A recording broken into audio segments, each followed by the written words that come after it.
In the new millennium, dance music is on fire. Daft Punk introduces us to One More Time. Its erupting success was like nothing in the band's career before, starting a journey to create an animated music video for the single.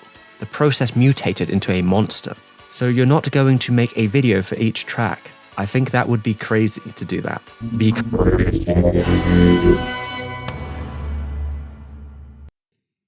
But this isn't Akira. A lot of Westerners see anime's boom starting at that 1988 monolith. Yet, if you're European, it's a little different. 1978, we're in France. A young Thomas and Guy Manuel stare at a shimmering screen. Japanese cartoons beam into their eyes. Broadcast over public airways, free channels available, cable has not caught on. Transnational content makes up a sizable chunk of French TV. There's little contest for animation here, unlike in America. Anime could thrive. The first wave starts at Toei Animation. Ahead of the market, they bring over a variety of hits, including Captain Harlock, an anime that surpassed prior shows' popularity. When we were a child, there was the Captain Harlock animation was really big in France, and so we've been loving it since we were 5 or 6 years old when we were kids. So, and this feeling didn't go away with the years. Legendary anime director Leji Matsumoto's output defined a lot of 70s anime, especially in the sci-fi genre. He's a bit of an eccentric, not dissimilar to Daft Punk. Their dream from a young age was to work with Matsumoto. 20 years later, two funky robots, once musicians, traveled around the world, knocked on Matsumoto's door with a project in mind and a CD in hand. How could he say no? Discovery from the beginning was planned alongside an animated musical, tackling show business through intergalactic allegory. Matsumoto recounts their meeting as destiny, having always wanted to work with musicians, who he saw as magicians. However, Leiji did not direct nor create the movie. This is a common misconception. The story came from the minds of the band and their longtime collaborator, Cedric Hervé. Leiji is credited as the visual supervisor and did help with some of the early character designs, as well as layouts, not to mention directing a music video for the duo. A live-action one. Yeah, I bet you didn't see that one coming, huh?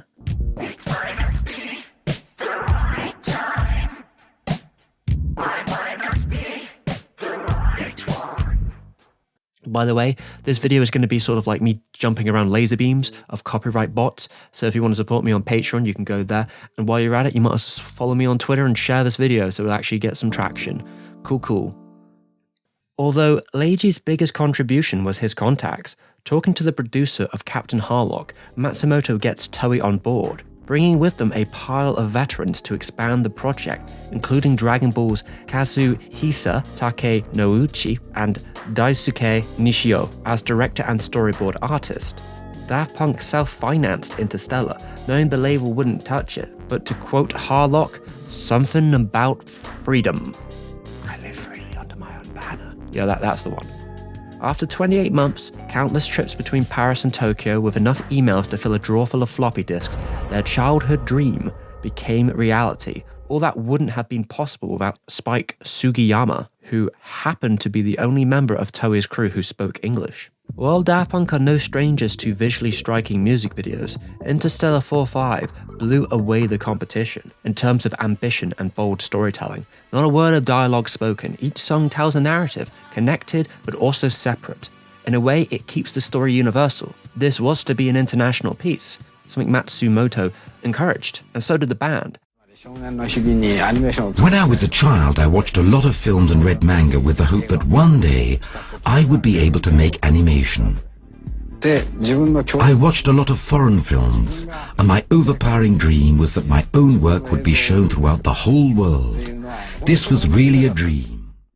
However, they knew America, among other English-speaking territories, is the biggest market for music, and they'd never put a vocalist on a track in their native tongue. In fact, rarely putting any vocals on any track, until now. Many European artists sing in English when trying to break through, but at least Interstella's visuals can lead you where you need to be, if you're fluent or not. Does that mean the robots wanted to be pop stars? Well, no. In their own words, we don't want to be pop stars or rock stars, whatever. We wanted to make cool music and make people dance. A simple goal, one where the duo vanish into a persona. It's a performance to them, like a comic book. Theirs has an origin. There was an accident in our studio. We were working on our sampler, and at exactly 9:09 a.m. on September 9th, 1999, it exploded. And when we regained consciousness, we discovered that we had both become robots. The fact they only appear in their own animated musical for a cameo says it all. Discovery and Interstella brought this visual identity to the world, turning them into these ageless icons, immortalized on MTV, or in this case, Midnight Toonami. The Midnight Run was an early preview, which showed the first 4 music videos, starting with One More Time and in order to keep viewers invested in Daft Punk's Space Odyssey. Toonami had the bots sit down to do an interview as well, a rare feat. They talk about their solid taste in Cartoon Network shows. Powerpuff Girls is pretty good, if you know what I'm talking about. And how animation impacted their music. And if you can look at the way they dress, you can guess there's a little bit in there. What they were doing here is a cultivation of genres, and the band breaking away from its house style, not completely, but what they're known for, into a mixture of electronic disco funk, a sound of their own. It's still dance music, and it calls back to the past, but also the future at the same time. It's less of a tribute to the music of 1975 to 1985 as an era, and more about focusing on the time when we were 0 to 10 years old. It's all about reinterpreting the past through the lens of a computer to make something new, a remix. Same with the animation. It resurrects that Leji style with a new facelift. 4 or 5 moves from cells with the character animation digitized, pushing what can be done with color and layering. Sometimes the designs can come off too glossy. The digital comps aren't always the tightest, nor is the CGI or graphics, but the ultimate flaw may be preservation. The Blu-ray upscales to a 1080i format, but it's still pixely. It's not as sharp as a film restoration would be. However, as AI upscaling gets better, one day we may get this true high-def version. Until then, it's best watched on a CRT. Minor issues aside, the marriage of its retro style and modern animation is a welcome one. Interstella may not be part of the Leji verse, yet you'd be hard-pressed to notice. It follows the theming to a T. In the Leji verse, continuity isn't linear. Stories loop, then repeat. What stays static is the ironclad archetypes destined to repeat the fight for intergalactic freedom, even through shared ancestry, becoming a symbol or a myth in a larger-than-life space opera. The character designs share much of Matsumoto's language. Romantic heroes, Leji's mystic girls, or potato people. The character designer Masaki Sato reinterprets the initial sketches to have sharp, thick lines, deep shadows, and an age beyond its years. The plot taking on its common aspects from star-crossed lovers that end in tragedy, dying in honor by sacrificing yourself in the Bushido way, and losing one's memories through mind manipulation, perhaps a dormant dream that becomes reality. And on top of that, I'm sure there's a little bit more cross in there too, just a dash. On the Daft Punk side, we see musicians as contract slaves, losing individuality, the power to make decisions with your own sound, a common musical story. Daniel Vanguard, father to the band, also a previous disco producer, gave them advice, helping the duo through their contracts, finalizing deals with labels. When signing with Virgin Records, they were able to keep their masters. Even some of the biggest musicians like Prince weren't able to do that, or have an easy time removing themselves from those contracts. The robots wanted freedom and their own control to do what they want, and that's why they recorded in a home studio, using a mixture of old tech and new. They could make as they please, and on the side, maybe fund a whole anime to go with it, just spitballing there. As we start the musical with One More Time, you notice how the flow is the finest element here, how it's paced and edited between each song. Each frame is in sync with the beat, and it's such a seamless display of animation. It's polished, the lip sync is tight. It's Daft Punk's first vocal track. This was untapped territory for the band, and what they considered the most difficult part of making this album, the line between synthetic and human. Romanthony sung the lyrics on One More Time. He's another house musician, but the robots respected enough to put on their opener and closer, using his voice as an electro-tinged instrument. Floating through space, we are introduced to Interstella's invisible world building. The longer we stare, the more we can pick up of its technology, characters, and lore. There's a ton of shorthand here used to ease the audience in.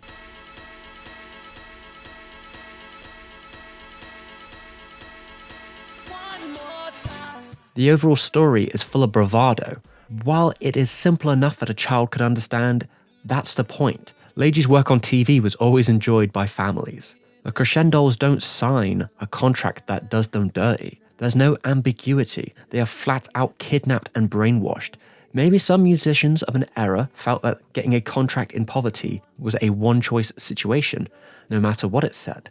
The musicians in this case are valiant, bad guys are gigantic, yet the movie still captures an attention to detail. The little touches like how the drummer's last beat snaps as they're kidnapped, or the injection of personality the guitarist gets by being the outlier, brazen to fight his way out through aerodynamics guitar solo, which isn't even really a guitar, it was programmed. Vignettes created by the duo, a fake sampling technique, fitting all these genres together in a way which shouldn't connect but does. Like the change from aerodynamic to digital love.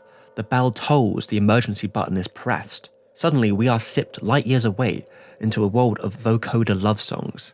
Daydreaming, fantasizing, falling into a dream land full of pastel colours, romantic flying sequences, before we are rudely interrupted by the call of action.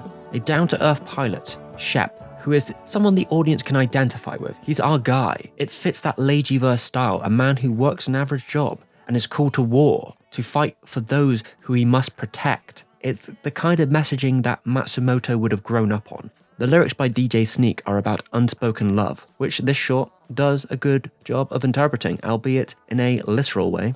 The sample is from George Duke, I Love You More. Where George is saccharine and sweet, Daft Punk take a grand approach here, like nothing else is real in that moment. It's full of dance and desire.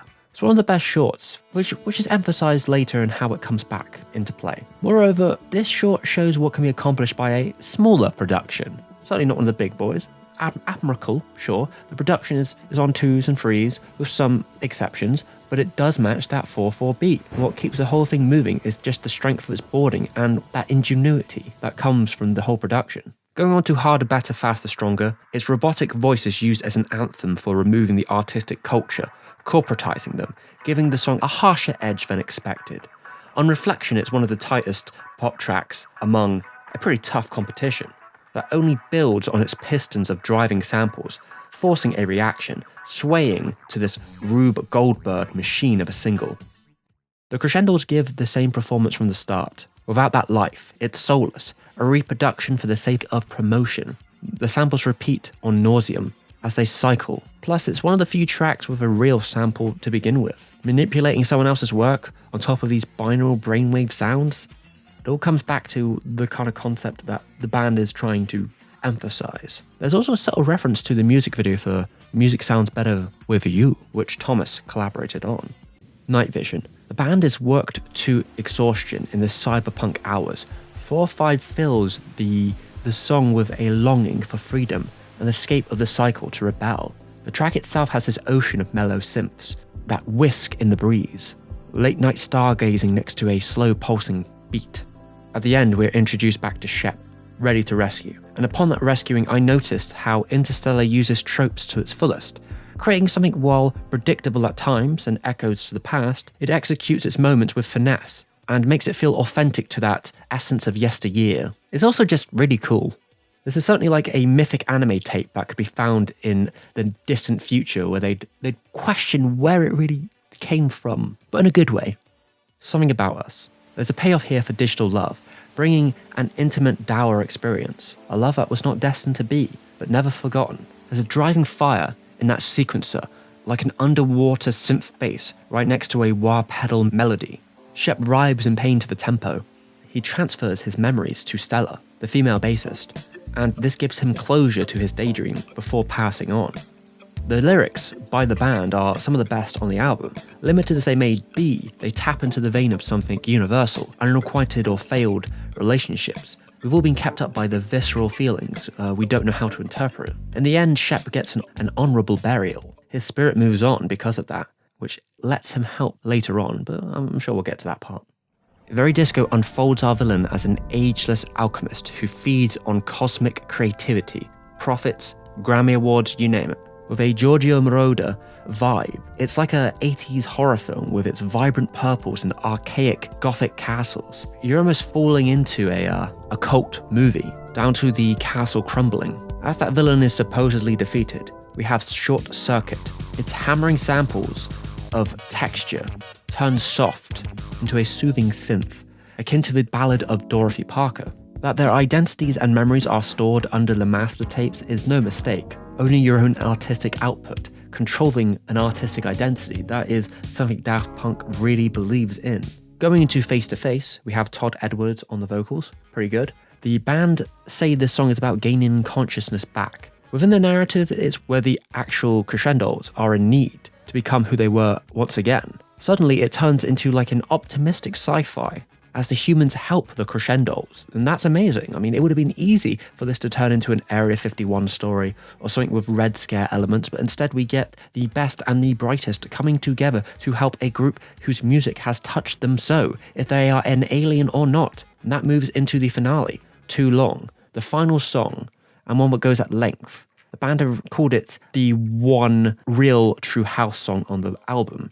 And the track seems to fray Interstella in terms of content. The recap part is the weakest in the movie, and maybe goes a little too lengthy for my taste, too long even. But there's a fun danceable energy here, and Romanthony comes back with passion, sounding a little bit more human after all on the vocals. The band get to have their full circle movement, with Shep finally defeating the evil, saving them from complete and utter destruction, where the band finally gets that full circle moment, performing with freedom and energy for the first time since the beginning, bringing life back to their music, all because of the actions of one pilot. It's a solemn ending. Although, suddenly, Daft Punk's final piece alludes to the influence Leji had on them, and moreover how they hope to influence a new generation of artists with what they have created, which is just what happened. It changed music culture, inspiring the shape of pop to come, more so than the reviews of the time would think. Those rock boomers, they didn't like disco very much, huh? I mean, I had to check if some of these review sites like AV Club were satire or not. It's no wonder they deleted them. Night Tempo, Young Bay, those kind of future funk artists certainly took influence from the mixture here on display with Interstella 4.5, perhaps solidifying that concept of vaporwave or future funk with anime gifs that is continued to use to this day. It encouraged more transnational anime music videos, from Linkin Park to Madeon, you could argue. And there's now even this fan-made VR game showing that the cult classic lives on within the community. It was a bold choice to make 4.5, knowing it would come out years after the record's hype has died down. Not since The Wall have we seen such an artistic endeavour. Although the movie didn't break even, which I guess it's no surprise it had a limited release.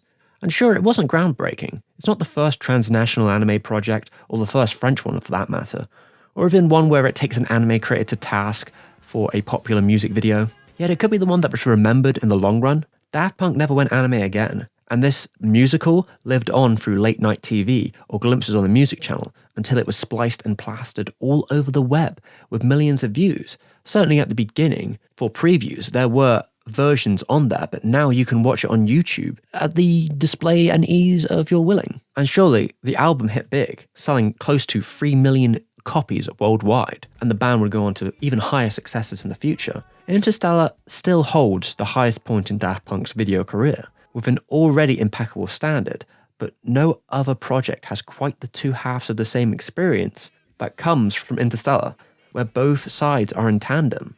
I'll end with the superimposed face of Leji Matsumoto on the DVD cover to push this project in the glorious land of Nippon.